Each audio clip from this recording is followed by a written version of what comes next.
ભાઈ મરે ભવ હારીએ ને બેની મરે દસ જાય, પણ જેના બાળપણમાં માવતર મરે એને ચારે દસ ના વાવાય. ભાઈ મરે ભવ હારીએ બેની મરે દસ જાય, પણ જેના બાળપણમાં મા બાપ મરે એને ચારે દસ ના વાવાય. એવા ભાઈ બહેન નો અતૂટ પ્રેમ એટલે રક્ષાબંધન. રક્ષાબંધન નો ઇતિહાસ આપણે જાણીએ છીએ કે ભગવાન નારાયણે વામન સ્વરૂપ લીધું અને બલિરાજાને પાતાળનું રાજ્ય આપ્યું, એટલે પાતાળના સેનાપતિ તરીકે ભગવાન નારાયણને રાખ્યા.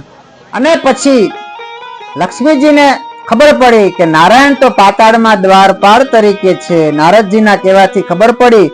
એટલે પછી લક્ષ્મીજીએ એમ કહેવાય કે બલિરાજાને રાખડી બાંધી અને ત્યારથી આ પર્વની ઉજવણી કરવામાં આવે છે. પછી રાખડીના બદલામાં ભાઈ પાસે પોતાના સ્વામી કહેતા નારાયણને માગ્યાતામાં લક્ષ્મીજીએ, તો અટાણે પણ બેન છે પોતાના ભાઈને લાંબુ આયુષ્ય મળે, સ્વચ્છ નિરોગી અને સુખી સંપન્ન રહે એ માટે એક લાગણીનો તાતણો બાંધે છે, એક પ્રેમનો પ્રવાહ રૂપી એક ધાગો બાંધે છે.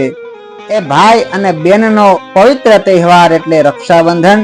તે રક્ષાબંધનની હાર્દિક શુભકામના. એ રક્ષાબંધન નિમિત્તે એક ભાઈ બેન માટે ભાઈ કેટલું કરી શકે એની એક વાત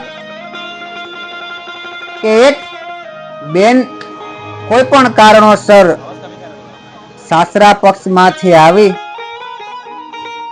કદાચ પોતાનો પતિ દેહાંત પામ્યો હશે, એવું પણ હશે, જે કારણ હોય તે, પણ પછી ભાઈ બેન અને બાપ ત્રણ જણા રહીએ.